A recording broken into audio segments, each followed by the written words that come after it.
welcome everybody to Inside the Writer's Room with the Black Lady Sketch Show.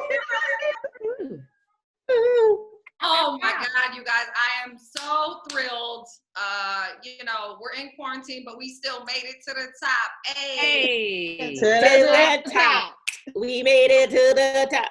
Hey. That's the most the delay is awful. Okay. Yeah. So I am Robin Thede, creator, showrunner, executive producer, writer, and star of a Black Lady Sketch Show. I only do jobs where I have 5 titles. Thank you, Lauren Ashley Smith.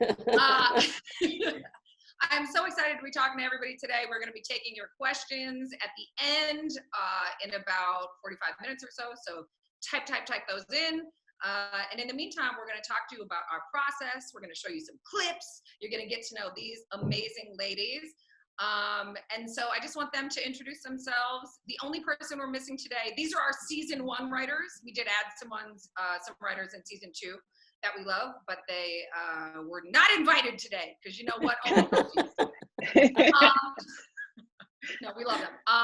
So Ray Sani is the only writer who couldn't be with us today. She's not feeling well. Much love to her.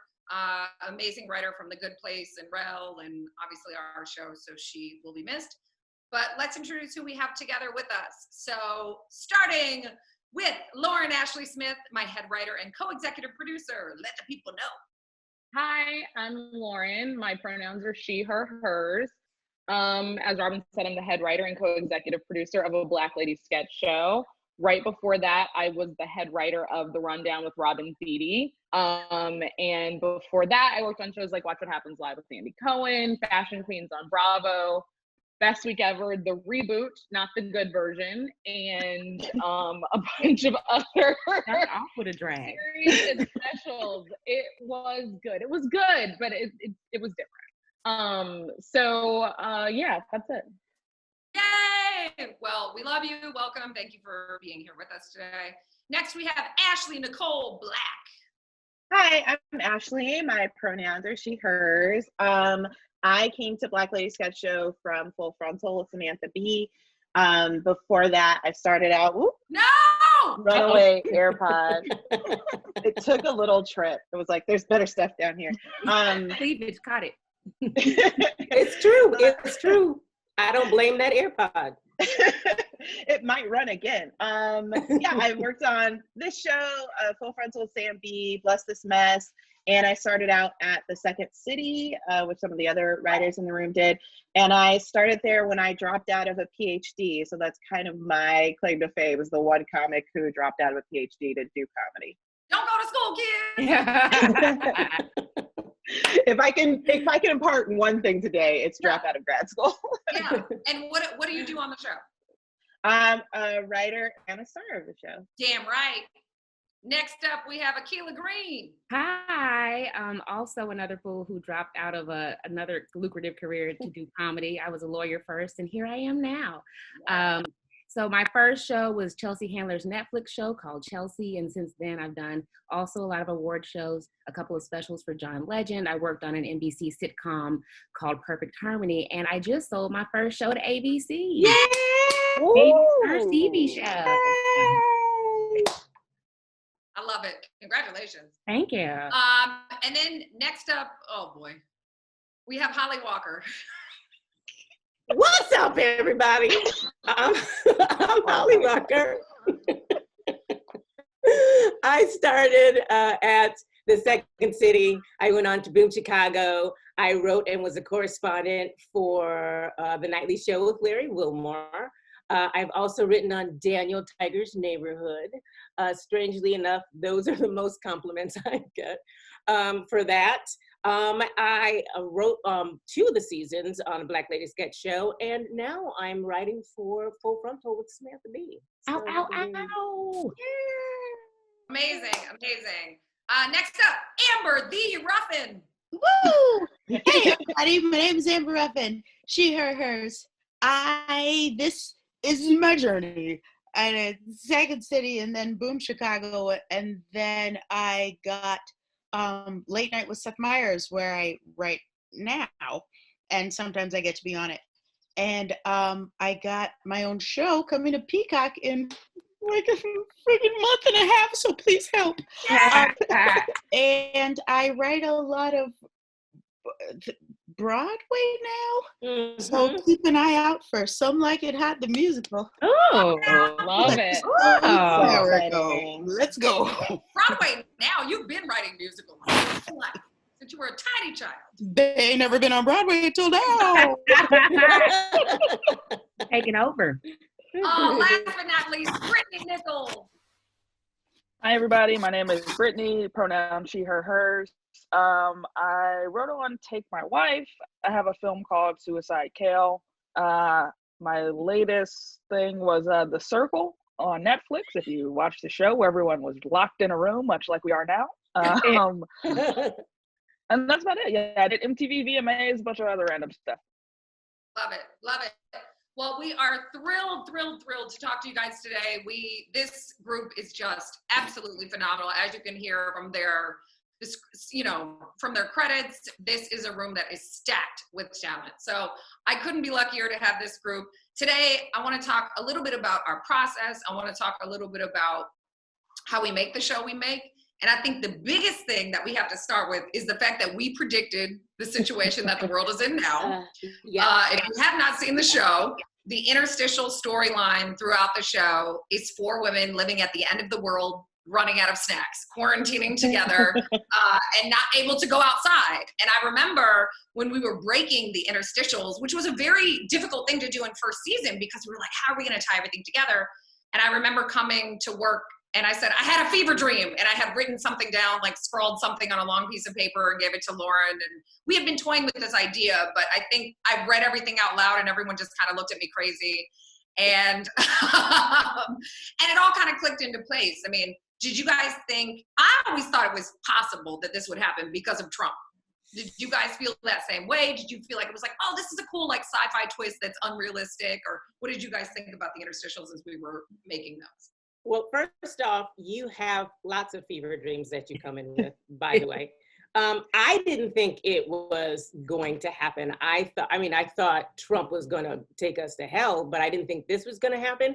And so I just thought it was going to, it was a fun sci-fi kind of thing for me, because I'm into sci-fi, so that's what it felt like for me. But I didn't think we were actually going to live through it. Yeah. I thought it was a fun sci-fi twist because I figured what Trump would do would be much worse than what we're living through right now. like now there's grocery stores. There's grocery stores still, that's not what I predicted from Trump.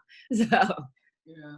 I think I definitely felt like it was a comedic extreme that we were sort of making up. I was like, oh, this is what it would be like in an extreme situation. You would be trapped in your house, upset about snacks, but I'm now trapped in my house and have had a meltdown about a popsicle. So I'm like, wow, I'm living it. Ashley, what were you gonna say? I would say I never thought about it as something that could be real, but I thought from a structural standpoint, it was a great way to get to know the actors, to have a place where we're playing characters that are closer to ourselves. And as it turns out, quarantine was also a great way to get to know myself. Oh. So do you have as many hair products at your house as you did in that suitcase? Oh, they used that. That was my suitcase that they used. This doesn't just happen. I need Ashley's suitcase. They're like, I know it's in her trailer. Just go get it. I know. Well, and it's so funny too, because as we moved through the season, it was like, that was our place of anchoring the characters, and anchoring and letting the world kind of get to know these hyper real versions of us. Because I think, when we first talked about it, it was like the cast is going to be playing all these different characters, and it's like, we'll be unrecognizable in some of them. So we wanted to make sure that there was kind of a home base. So what about the writing process, right? So let's talk a little bit about that for us. Lauren, do you want to kind of take us through a typical way that we create our sketches and pitch and all of that? I think that what is really odd to think about as we were sort of coming up with how we would write the show is that the first thing that I approached it with was math, which is not my strong suit. Robin knows it's not my strong suit. But I really was thinking okay, if we have to air this many sketches, this means we have to write this many sketches to get to this many good ones. So the whole writing process sort of came from the amount that we needed to get to. So we write a ton of sketches. We write way more sketches than we could ever air in probably 3, 4, 5 seasons of the show. And they're all fantastic, but it's about finding those specific ones that really fit in the voice and in the moment that feel like the most a Black lady sketch show. But for every sketch that's on the show, there are probably 50 other ones that are amazing, but they aren't quite perfectly our show. So we do big pitch meetings where everybody comes in with really fleshed out pitches, and then people sort of, you know, pitch on those ideas generally. So someone will come in with the beginning, middle, and end. And then Robin and I will be like, oh, we like that middle, or we like that end, or we like that beginning, middle, and end, or we're like, go write that exact thing. And then people get the day to write, and then during the week, you write another one on Tuesday, then you write another one on Wednesday. So the people in this room and in this Zoom room are just so super talented and so fast. We write the show so fast, with a lot of joke density. It's really astonishing what these women are capable of writing in just a few short hours and a few short weeks of the writer's room. Okay, now a writer has to say from their perspective how torturous the process is. I'll go. That's a joke from in the room too.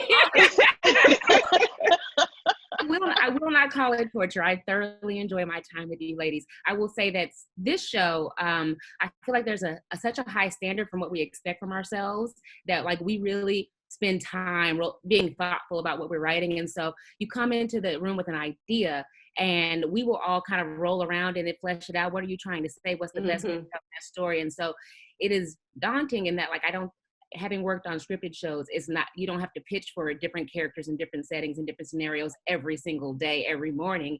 And so that part is daunting, but I love the fact that we all kind of come together and like, if you have an idea, I'm going to try my best to help you make sure that gets through. And so I love that part of the process.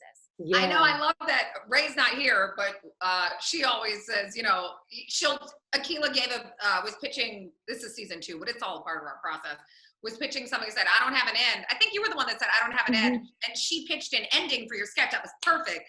And then she turned to you and said, you owe me an ending. No, Akilah said, you owe me an ending. She said, and I need it today. It was a day where like 2 writers pitched things and they didn't have endings. And I pitched 2 endings and sketches. And I was like, I need y'all to show up for me because I definitely only have a beginning and a middle. And I'm going to need help. Didn't they show up? They did. They did. She said, I need that ending today. I have to say, that is a beautiful thing about this writer's room is that everybody had everybody else's back. Like, it was very much here's my idea. And people would be like, love it. Here's this and here's that. And ooh, this will be fun. And ooh, that will be fun. Like, no one was stingy with ideas, which was wonderful. I just felt so completely supported, which was great. Like I will tell you the truth. For the first season for me felt a little torturous just because I put a lot of pressure on myself. Like that's just who I am as a writer and maybe as a person. And so, but when I got into the process, everyone was so lovely and friendly and pitching ideas that the second season I decided, okay, I'm good. They all got me. I can be the nutball that I am and then go in there with the ideas that I have because they're gonna support and everything that I do. So yeah, I mean, I thought it was a lovely writing process. Well, that's so interesting, right? I think you've spoken to something that we've all had, which is that we have this armor when we go into a writer's room, just because of our former experiences. We're used to having to explain ourselves, our culture, our womanhood, our Blackness before. And Ashley talks about this. She talked about it in the cover story of Variety today. Thank you very much. Was it Variety or Variety? It was Variety. Right. But we have that armor. And I remember, do you guys remember this? Like the first week we had to go, oh, what show are we pitching for? Like, it was like we were pitching ideas that centered whiteness or, you know, other things that we thought about because that was just how we were like conditioned. And we were like, oh, wait, you guys, we don't have to do any of that. This is a Black lady sketch show. Let's create 3-dimensional characters and grounded stories and narrative sketch and full beginning, middle, twist, end. Like, we really, in that first season, were able to figure out the dynamic of how these sketches had to be written. And like Lauren said, the math of it. but it was deconditioning ourselves from all the things we've been beaten down on other shows first. And I think that was so cool. Did any of, I see you a lot of nodding of the heads. Yeah, Yes. I mean, that was one thing I don't think I noticed until we had that conversation just about what the expectations for the room were. I think especially as a queer person, I'd gotten used to being like, all right, F you guys, like I'm writing this from my perspective and I'm not gonna explain anything. And to realize that I hadn't been given the opportunity to do that with my Blackness was like something that I walked away from the room with and take that with me in every project that I've done since then. You're like, my shit's super Black. It's really such an interesting feeling though, because when you're used to being the only whatever, Black, a woman, queer, all three, two, whatever, you have this muscle memory of being like, you know how, and then you take a deep breath to explain blah blah blah. And then it was like, you know how, and everybody goes, you go, oh. Like I had like a bunch of breath things up to be like, okay, here's This lady, her name is Anita Baker. You're not gonna know who she is. I promise you, other people know who she is, and it is funny. Okay, yeah. I remember Ashley pitching. Yeah, I remember Ashley pitching the Patti LaBelle sketch. She goes, "Okay, so this woman, every time she breaks up, Patti LaBelle comes and sings to her." We were like, "Done. Stop pitching. Go write it." Like, there was nothing to discuss. I had a whole speech prepared. We don't need it. We don't need it. And Basic Ball, same thing. We don't need it. She said the Basic Ball. We said, why are you here and not enjoying it? Yeah, it's like the gift both of Go into your movie. it only happens when I talk also.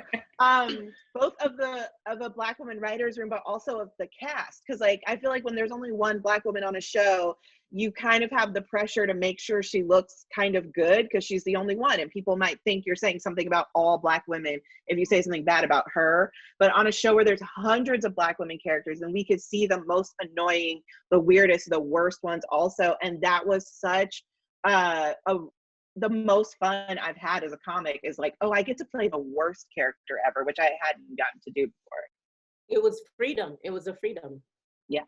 I want to thank you for that, Robin, because this is the first show that I've like walked in and been like, oh, let me rejigger my entire way of thinking about things. And so it's something that I carry now with when I'm writing new projects. And I don't think I would have had that if it weren't for this room. So I appreciate that confidence, right? And nobody can take that from you. I mean, I think that's what Brittani, you were getting at too, is like, no one can take that feeling of that empowerment, and it's entitlement, but not in a bad way. It's just superior confidence that like, A, I belong here, B, I know my ideas are fucking fantastic, and C, you deserve to listen to me without me having to over explain where I am. Maybe you need to go Google something after my pitch. Okay. You know? So she was really famous in the 80s. No, I swear. See, look on Wikipedia right here. It says. I had a different experience than everyone because I was writing from New York, so I will not have a lot to add today. I just want to be here and look at everybody. I'm sorry, but I would write my sketches and then email them, and then go, work all day and write a late night show, and then go home and just be super Black. And it was great. I was on the other side of the country, but it still felt friggin' just great to be able to not have to explain any joke. You can just let it out. So then all the sketches can be 100% jokes. You know what I mean? Absolutely. And developing those characters too. I think this is something you guys are so great at, is like really giving us those three-dimensional characters. And like Ashley, you were talking about as well, being flawed and being annoying. And, not every woman has to be a strong Black woman, although there are plenty of them in the show. It's like when you get to paint with all the colors in the palette, and shades of these characters, it just frees you up to so much. And we do everything on this show from Akilah's murderous sketches to Brittani's sci-fi sketches and Holly's sci-fi sketches and Ashley's just ridiculous, way too expensive sketches. And here's Ashley's pitch. She's like, okay, so we need 3 Michael Jackson songs and a Beyonce song. reputation on every show, by the way. I am always the most expensive writer on every show. I know, but keep doing it because listen, I'm gonna find the money. But Yeah. But yeah, I think, and the other thing was the cinematic vision of the show, right? So we talk about the show looking like it's on HBO and holding ourselves to a different standard. And how did that affect you when you were writing? Did that free you up to be able to think about different things that we could shoot visually? Or in the first season, was it kind of hard to know what the show was going to look like? For me, it was freeing because I was like, I'm just going to write whatever and let them figure it out. Like, that's not my problem. That is above my pay grade. Yeah, you guys do what you want to do. I'm just going to write. So that was fun. And it also allowed me to take any movie genre that I wanted and like sculpt a scene for that, because I knew that it could be figured out. Yeah. So it was very freeing for me. Oh, that's a good point that people probably don't know. Each of one of our sketches has a film or TV aesthetic ascribed to it by these writers. They don't just write the jokes. They write a full narrative sketch, telling a story, developing three-dimensional characters. But in addition, they have to do a full page breakdown of, does this look like a David Lynch film? Does this look like A League of Their Own? What does it look like? What are their locations? Break down all the characters, even if they only have one line, full descriptions. Like the amount of work you guys do on sketches. Well, me too, I write sketches too, but I'm just saying, you guys carry the brunt of that weight, and it's a ton. It's not just like farting out a couple of jokes. I personally was very excited about the fact that we had a nice budget so we could look good. Also, like instead of just being funny, we also get to be glamorous and like it's gonna be a high production value, which you know, I think when writing, you're like, oh, I don't have to put brakes on myself. You know, right? They will figure out how to make this look really good. Yeah, our wig budget was crazy. Yes. Wigs. Okay, so I'm gonna get to some clips for people who, I mean, I don't know who watching wouldn't have not seen them, but let's get to the first clip. This is from Exit Row.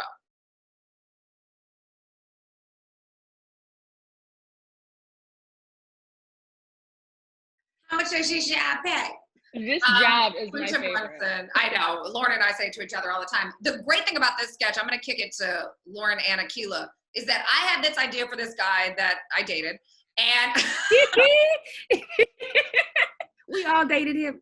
Listen, and I knew that for a great sketch character, they have to have a personality hook. For him, it was about, you know, our sketches are what? Character-driven, situational, or what's the third one? Why am I blanking? Conceptual. Conceptual. Thank you. Situational, conceptual, character-driven. This one is definitely character-driven. They're all kind of part of one of those three, but this one is fully character-driven. We knew that Chris could not answer in the affirmative. He couldn't say I do at the altar. We knew he wasn't going to be able to say yes, verbal yes in the exit row. But when it came to creating Quinta's character, Lachelle, we hadn't really figured out her hook. So Akilah, you want to talk about what you did there? Oh yeah, so we didn't want her to be a straight person, right? We wanted her to also have a comedic quirk. And so Lauren and I sat down and we talked about how we needed something for Lachelle. And I came up with the idea that Lachelle always has questions. And I based that on my own personality because I want to know who's going to be there. What do they want? What do they need from me? Am I supposed to bring something? What time does it start? What time does it really start? And then the exit row premise was a great, because the question really for me is, why would you trust me to save anybody on this plane? And so, does it pay? Why are you asking so much of me? And so that's how we came up with Lachelle. I just wrote down all the questions that came to my mind if somebody were to come to me and ask me to save their life on a plane for free. You wrote it in a moment, by the way. You wrote in like 15 minutes. She was like, oh, I'm done. Lauren, you want to talk about how the dynamic of those characters work in our no straight man kind of policy? Absolutely, because for me, as Akilah said, we didn't want her to be a straight man because it's just more fun when you get to see, like, it's a funny sketch if this dude is the worst, but it really opens up your world if they're both the worst. Like, it just makes it so much more funny, so much more dynamic, so much more sustainable over, it's the difference between a 90-second sketch and a 4.5-minute sketch. When you have two characters that are the worst, they have the same game, but they're playing it differently. And for us, we always want to make sure that our characters are not just there as placeholders or as like a solid wall for the funny person to bounce jokes off of. We want everybody to get to play. And I think that kind of comes from, maybe not consciously, but subconsciously, the way that traditionally, the way that Black women have been treated in sketch, which is often to the side of the main action or the straight man or the like, honey, stop that, or, you know, that playing that kind of role. And I think it was really important for us on this show to show the depth and breadth of Black women's comedic abilities. And you can't do that if half the characters in the sketch are the straight person. Yeah, or the nag or the whatever. Yeah. It's just a waste of time. And this amazing cast. Right. Okay, great. Let's move on to the next one. This is Her Tep Homecoming.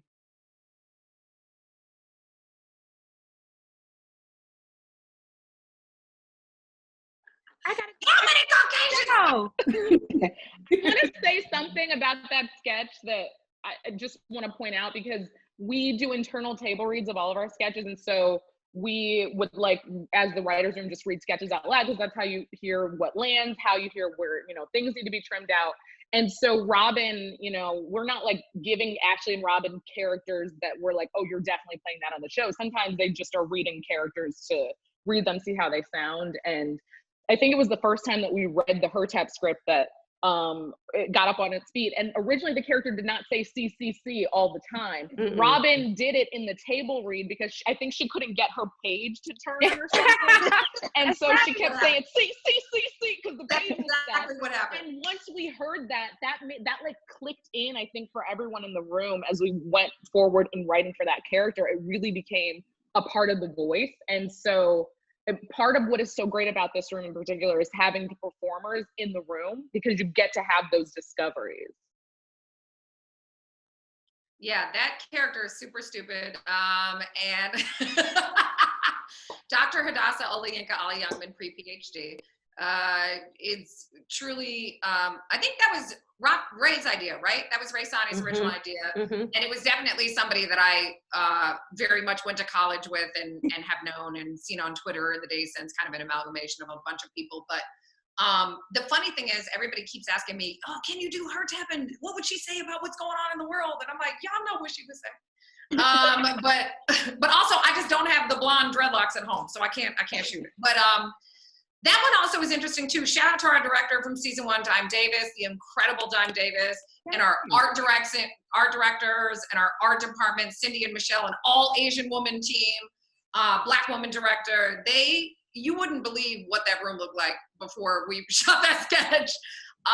And our director was able to block it in a way that really made the most use of that soft pink. You know, it's such a funny visual juxtaposition, that really soft pink, floaty kind of looking wedding reception with this woman who's just spouting all of these insane things. And she was like, no, you're not going to sit at the table. You're going to get up and stand there in front of the crowd and make that speech. And I was like, oh God, okay. And then she got me to the place where we just started improvising, and that Dyson line was just improvised on set. That wasn't in the script. So it gets, I think that's the benefit of good writing. And Ashley, maybe you can talk about this a little bit too, is that A, when you write for yourself, but B, when you have a room like this writing for you, it's so easy to improvise, not only because we are trained improvisers, but also because the characters are so well developed. Yeah, and I think this couldn't possibly be true, but it feels like it was 3:00 in the morning when we shot that sketch. It was like so late. But it is like, when you know that character that I played in that sketch has like 3 lines, and weirdly a friend of mine was like, that's my favorite character you play, and it's like, how she only has 3 lines. But when you know everything about the character, because the writing is really good, and the wig, the costume, everything is on point. The actor who I was acting with, my husband, I sat down, I was like, I'm in love with you now. With our kids. But just when you know everything about the character, you can just sit immediately into it. And we were improvising as husband and wife. We met that day, haven't seen him since. But that's what good writing does. It's like, I know everything about this, and so I can play in it.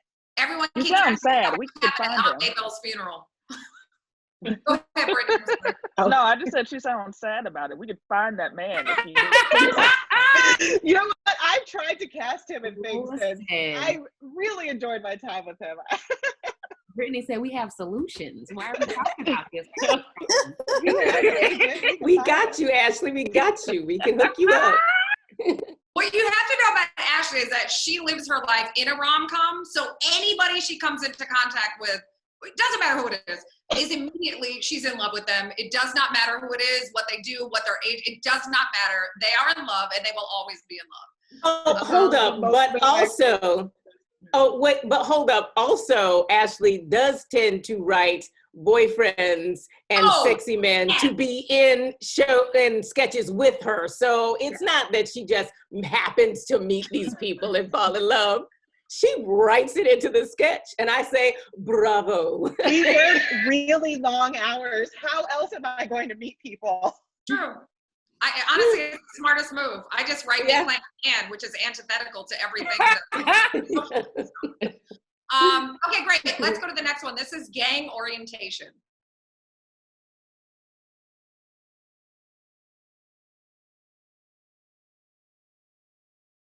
Random. Shout out to Gabrielle Dennis.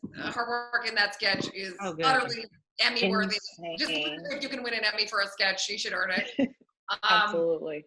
That sketch, Akilah, talk about your crazy ass and how much you hate corporate America. So I hate corporate icebreakers, and that's the nucleus of the sketch. There's always somebody who thinks they're funnier than they are. There's always somebody who doesn't want to participate, and there's always the person who's like, oh, is it my turn? And I just am so over it. And so I'm irritable, and I decided I would get it out on the page. But what's fun about that sketch is that I brought the idea of this corporate icebreaker into the room, and it wasn't in a gang orientation setting at all. We were kind of figuring out, how do we make this a fish out of, like, what's the craziest setting for this? And Ray came up with the idea that it would be a gang. And so we decided, a gang orientation, which is not a thing, not in the way that we did it. and so we thought that would be a good execution for a corporate icebreaker. So that's how it came about. And what's so dope about that is it elevates the way that we see Black people. Right? Like, in a weird way, she's talking about, we're not going to enforce a cisnormative agenda and blah, blah, blah, blah, blah.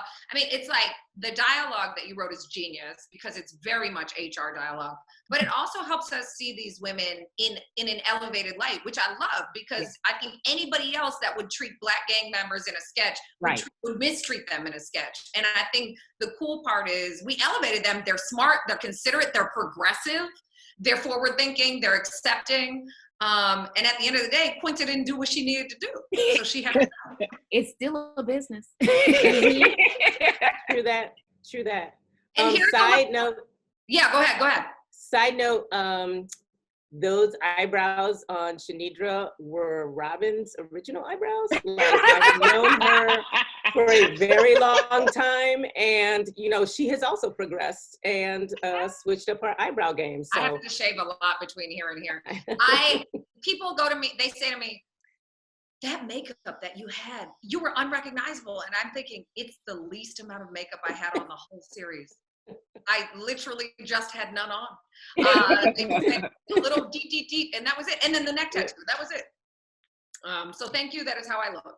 I love so much what costume and set design did. I mean, it was on a treadmill. That treadmill was genius. That's crazy. Yeah. And that's part of that backstory too, is I think you said the location was in her mom's garage. Like, that's part of how you envision the world. And then our amazing art team just came, and production design team just came up with that amazing garage. And then we knew we were going to shoot it like The Office, hence why we have the dramatic punch-ins for the like every sketch has its own aesthetic style. That one was The Office. And here's a spoiler or a little bit of tidbit for season 2. They will be back. Nicole will be back for season 2. To no one's surprise. And I will give an update to all the people who are listening and watching now. Season 2 is written and ready to shoot, but COVID had other plans. So we did not stop working. We went right from season 1 right to season 2. So everybody in my comments, like, where y'all at? Why ain't y'all doing season 2? You don't want us to die from COVID, so we will shoot it as soon as we can. But we were right about to shoot right before it went down. So we apologize, but we will be back as soon as possible. But we do have a season 2. Thank you, God and HBO. And then let's get to our last clip, which is quite possibly, it's not our most watched sketch, but it's very close. This is Courtroom Kiki.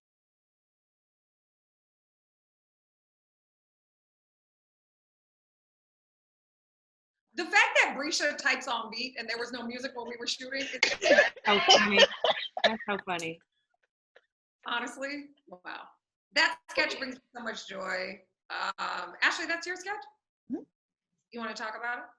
Yeah, it's kind of a classic way that I come up with sketch ideas when I'm stuck, is like take something, a very small thing from real life, and see how far out you can blow it up. So like the Patti LaBelle sketch was like, I was listening to it and I was like, this is the perfect breakup song. Okay, how much bigger can it get? Patti LaBelle's really here, not just me listening to it in my car. And with that one, it was, I love that silent moment when you see another Black woman in a space where you've often been alone, and you guys just kind of give each other the look in a way that nobody else knows what's going on, and you're just like, I'm happy to see you here. And so the genesis of that sketch for me was like watching each woman see the next Black woman and get more and more excited, like, oh my gosh, we might get a whole courtroom of just us. And then just blowing that out to its natural conclusion that like, they're so excited to see each other. They're having a hard time doing the case, but they're still going to do it because they're professional, and that's how we are. And watching it just then, the other gift is like the cast is so good. So those switches are actually really hard to play, where you're like playing one thing and then on a comma switching to another thing. And you can only like, that's what makes a sketch funny, but it's only going to work if you have actors who are that technically good to be able to pull it off. So which is great. I want to give kudos to the cast, to you, Ashley, to Gabrielle Dennis, and to Quinta Brunson, in addition to our 55 guest stars in 6 episodes.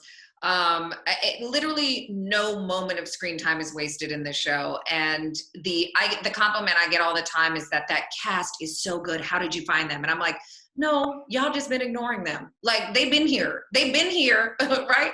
Like, they've been here, and I knew them, and I knew Gabrielle back when she was doing stand-up and sketch years ago. And Quinta, I mean, it's like, how do you not know? Ashley has an Emmy. Scoot over, do this, Ashley. Let's see the Emmy.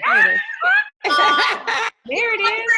Yes, yes. How did I find them? They have been right here in plain sight, and it's just ridiculous that it takes a show like this to showcase a micro amount of the amazing Black women talent that's out there. We're so excited to have even more people come play with us in season 2.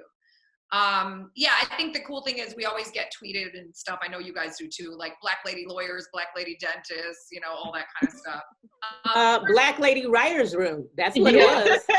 Black lady writer's room. Yep. Every morning. It was fantastic. We always sneak songs into everything. I think that's just kind of our natural. We were very careful, like, okay, we can't be singing and dancing and everything, but like all the time. I know. Can I say a little bit of tea? I won't spill all of it, but there was a different song that was supposed to be in that sketch. Oh, that's right. That we couldn't clear. Yep. And so we had to write a song in place of that song. And I think that is one of the best setbacks that we had during the first season, because I feel like Black Lady Courtroom is much more resonant than us using a song that people like. I feel like it was a happy mistake. I forgot about that. Mm-hmm. Are there any other things that you guys remember like that from season 1 that happened? I'm sure that stuff happened all the time. We have bad memories. Okay, so I just want to, we have a couple of minutes and I'm going to get to Q&A. What do you guys want to tell writers who want to do what we do, who want to get in this business? Sorry, there's a fly. I'm not crazy. I think that the most important thing you can tell new writers is, in order for you to be hired, you can't just say, I'm a funny person, I know how to write. That's not enough. It's never enough. You have to have a body of work that you can point to. Now, does that mean 1 million perfect YouTube videos with 1 billion views? Absolutely not. All you have to do is get to me. You know, all you have to do is show me your funniest you, whether it's on paper or in a YouTube video no one has seen. And then I will be able to see it. You know what I mean? The people who are doing the hiring can see your talent. We can see it definitely. You don't even have to worry about it. All you have to do is produce work, and then so that we can find you. Yeah, I would second that. Yeah, go ahead, Ashley.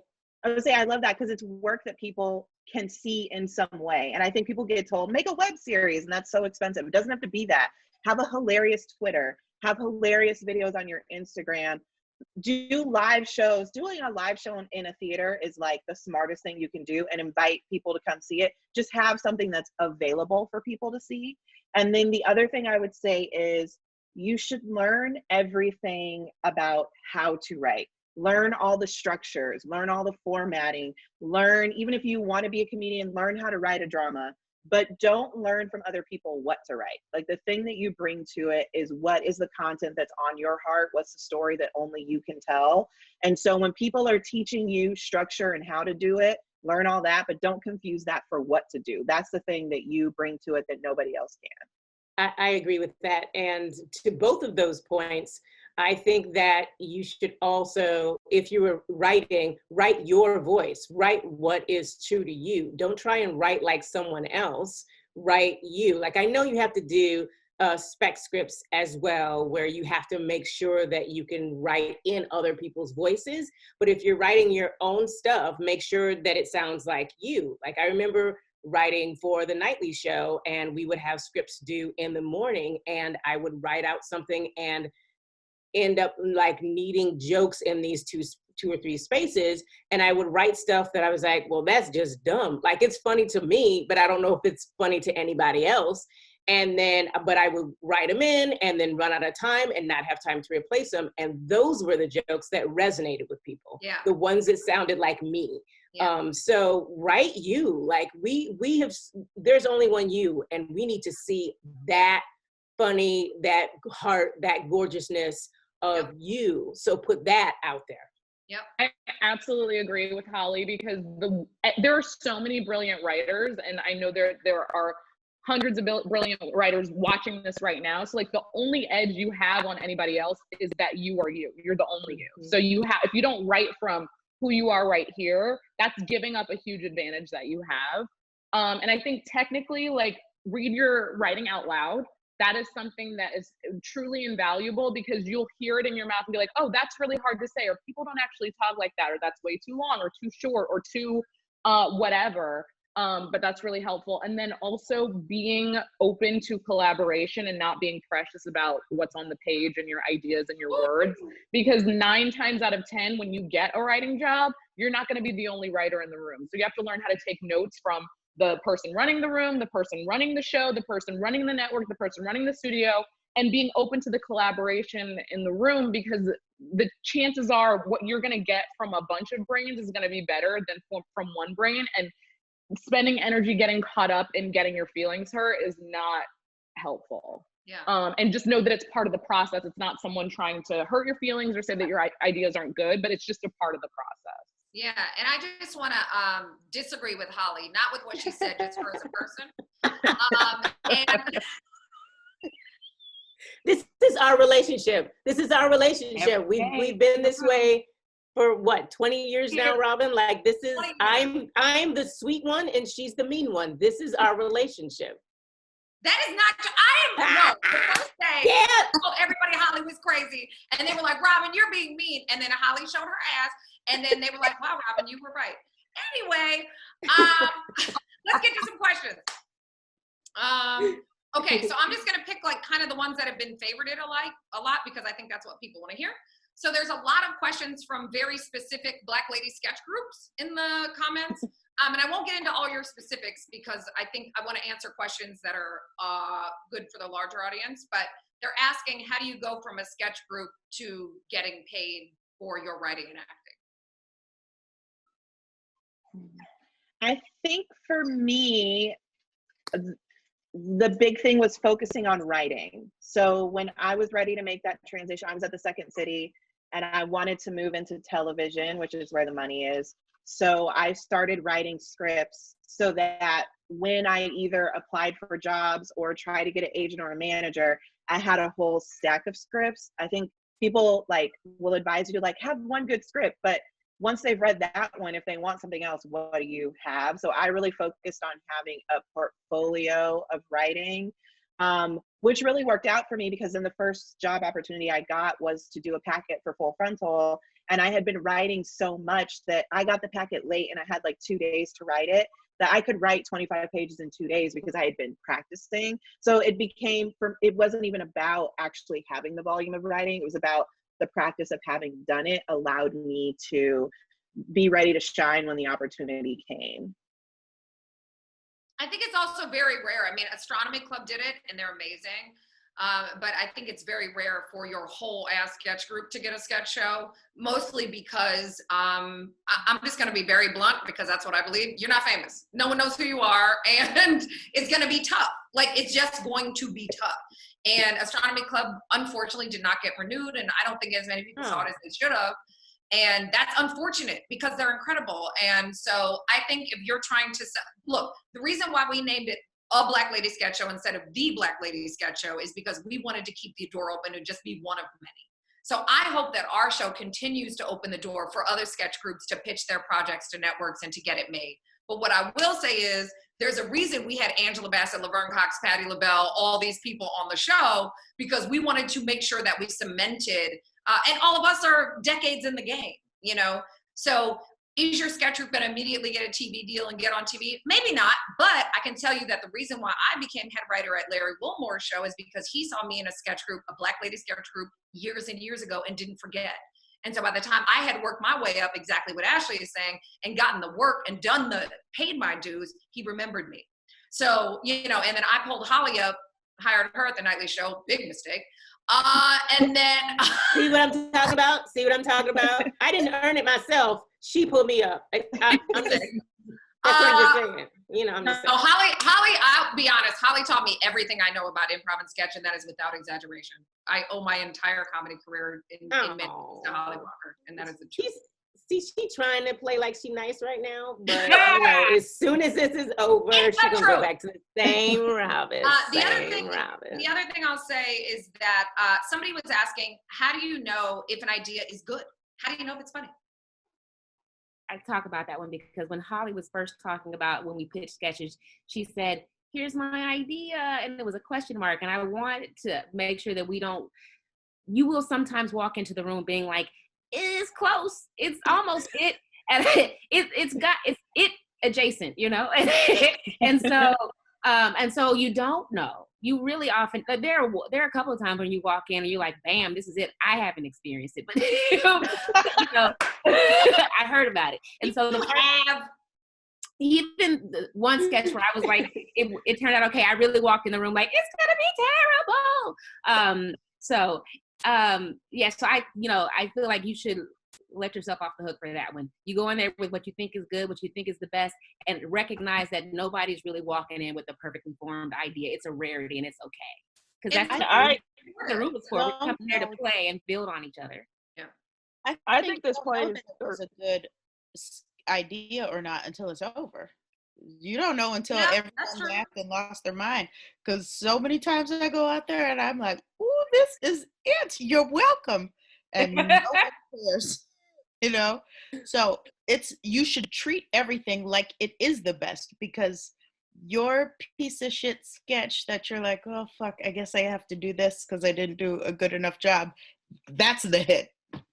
Yeah. So I want to speak to that coming from maybe the other side, because I think that this is it goes with what your voice is. Like, I think part of being a comedian is watching a fuck ton of comedy and figuring out what you think is funny. Because when you're watching something, this is a presentation of the things that all of these people signed off on and said was funny. And even then, only a select amount of that stuff is going to speak to you. Mm-hmm. So I think that if you know, at least this is how I feel when I'm like, it may not be funny to you, but it's fucking funny to me. Mm-hmm. So I don't have any doubts about like what I'm bringing to you, because I know via studying and doing it over and over and over again, I'm confident with this being funny to me, and from there certain things are going to appeal to other people. Like, I will throw myself under the bus, because I absolutely agree, Brittany. When the words Flintstone dick came across my desk, I was like, I don't get it, but I can tell that it sounds funny. I was like, it's not for me, but I can appreciate that it's funny. so let's do it to it. And there's something about when someone feels like they're so delighted in it themselves, there's some things like we're not going to always understand fully or be able to sit in the absolute perspective of like, this is speaking to me. But when the person that is presenting it to you is so convicted that it is so funny, and it's like, trust me to land, like there are some sketches, like I think the, maybe even the Roman Jalissa sketch from season 1, where we put it in a packet and like some people were kind of like, we're not sure. And Robin and I were like, trust us. We know it's good. We know it's good. Yep. And they were like, okay. And we knew. And the way that people responded to it reflected that back to us. And it's because we were like, we know. And so that's why I actually really love when I'm like, I don't quite get it, but they love it. So let's try it. Look, it's such a fun feeling. When I pitched 227, none of y'all hoes laughed. I will own up. I did not know why it was funny. I was like, I know Robin knows what she's doing, but I can't. I'm like a math comedy person, and even if something's not funny to me, I can break down, okay, structurally, I know why this will make someone laugh. Exactly. And on 227, I couldn't, and that is everybody's favorite sketch. Sometimes you just don't know. Yeah, and I think that's where your showrunner has to be right. And that's where, and I'm going to say it, no, I'm not. Don't do it. Thank you, Send Akilah. to yourself. It's okay. Send to yourself. I'll say this about our show. I am the ultimate arbiter of what's funny on this show, right? Like at the end of the day, I'm the one who says out of that room, it's Lauren. And then at the end of the day, I have veto power if I want it, but try not to take it as long as I can tell that something's funny. But I think I have because I am very bad at math, the thing that I have is a click. I talk about the click, right? So when I know something's funny, it clicks into place and I feel it in my body. And I can't explain it any more than that, but I know something's funny. And I've had many sketches that you guys have written season 1 and 2 that have clicked, but they just haven't happened because maybe we didn't communicate it clearly to the network or we couldn't produce it in the way we wanted to. But if I don't get a click, it's probably not going to get on the show. Like it has to click for me in some way, even if I don't fully understand it. But I think it's about developing. You only develop that sort of extra sensory feeling when you just do this for a long time. And you guys have all been doing it for a long time. It's the reason why Ashley and Lauren, you can say that. I didn't know why it was funny, but I knew it would be, or whatever. But also there were sometimes I just had to be like, I know this thing is funny. We're going to do it. I know it's going to be great. And there was not one sketch that I said that about that didn't end up being funny. There were some things that like we didn't have time to shoot as well as we wanted to or whatever, but that's all like technical behind the scenes stuff. I think at the end of the day, I also hired very different writers, I think, as people who are watching can see, with very different tastes. I think a lot of people would think, oh, it's a room full of Black women, so they're all going to have the same ideas. And that couldn't be further from the truth. We all come with different levels of education. Some people had full careers before this. Akilah was a lawyer and a lobbyist. Holly was homeless. There were a lot of no shade to homeless people. No shade to homeless people. This is not my apartment. This is not my apartment. You were living on a boat. Am I lying? You were living on a boat. I was on a boat. You were right. So technically I was homeless because I was on a ship. It's a ship because it was that big. It was a ship, not a boat. It was still not a house. So I replaced Holly on the boat. She did. It's true. She did. So many people here have lived at sea, and we respect it. So anyway, but I think that's the thing I always tell showrunners too, is like, don't just hire one Black person, hire multiples, because we're all going to come with different experiences, and that's going to make your show richer, even if you don't have any Black characters on your show, but also why you not have any Black characters on your show. So we have 3 minutes. I'm going to ask one more question. I'm just going to do roulette. Let's see. Who was your biggest influence growing up comedically? For me, it was Whoopi Goldberg. She was the first person I saw playing characters. Yeah, I remember seeing that too. What's that? I said, unfortunately, Dave Chappelle. Brittany. Speak your truth, Brittany. Speak your truth. Like me too, Dave Chappelle. So people feel you. I remember seeing Whoopi Goldberg too on that her one-woman show on HBO, and it just blew my mind because I was also like writing characters, but didn't think that I could take them further. And then she was a Black woman on Broadway writing characters and performing different characters. And I was like, yes, ma'am. That Thank was you like the very late much. 70s, early 80s? I think it was mid 80s. Holly, were you I don't there? know. Oh my God. She keeps proving my point. Do you This see, is this is another thing about writers. This is, People are in the comments going, leave Holly alone. I'm telling you, exactly. Say something and we have to speak up for Holly. Exactly. young writers out there also know that you might have to be in a room where somebody like Robin Thede always picks on you. Well, you just stand up for yourself and tell Robin Thede to hush. I got my own. No, they said I needed a call back. They said, go Robin, do it. Oh, I love Holly. I hire her on literally everything. I am obsessed with Holly, everyone. And I love Robin Thede, so what can you do? Ooh, I'm going through menopause. Okay, who else? What are your comedic? Mine, it will be unpopular. Louis C.K. broke my brain, and Very funny. I get it. It changed the way I thought about comedy. I'm sorry, guys. I want to be truth. I want to stand in my truth. Okay. Somebody told me to get the hell up out of here. All right, Akilah. Yeah, that's fine. Thank you for your truth. Moving on. I appreciate you. I appreciate you. No, I'm also Whoopi. I don't have anything new to add. Whoopi. Somebody said in the comments, Bill Cosby's mine, now what? So, listen, we all have problematic phones. Yeah. Ashley, who did you say? I wasn't allowed to watch TV as a child, as you guys know. So the funniest person in the world to me was my grandmother. And she was just like this really quiet lady who, after you had walked far enough away, would say something devastating under her breath. And to me, that's just the funniest shit I'll ever see in my life. Why has that not been a character on the show? What are we doing? So funny. Okay, next season. 3. Lauren Ashley Smith, who did you say? I would say the whole institution of In Living Color, because that was the first time I saw more than one Black person like being funny and just playing characters, and the joy that emanated from the show and the quotes and the really amazing character work and performance and writing was really just really stayed with me. And then as I got older, I really looked to Tina Fey because once I realized that people wrote TV, and then I realized, she was the first woman to be the head writer of SNL. I was like, how has that not happened already? But also that gave me something to aim for. And then when you became the head writer of The Nightly Show as the first Black woman, that gave me something else to aim for. I'm a writer, but I'm not very imaginative always in my real life. And so I often have to see things to understand that I can do them. And so to see those things happen really helped me and made me really keep working at it. You got that's the same thing. Oh, go ahead, Amber. I said you got to see it to be it. Well, yeah. That's right. Yeah, I mean, and they're looking at it right now.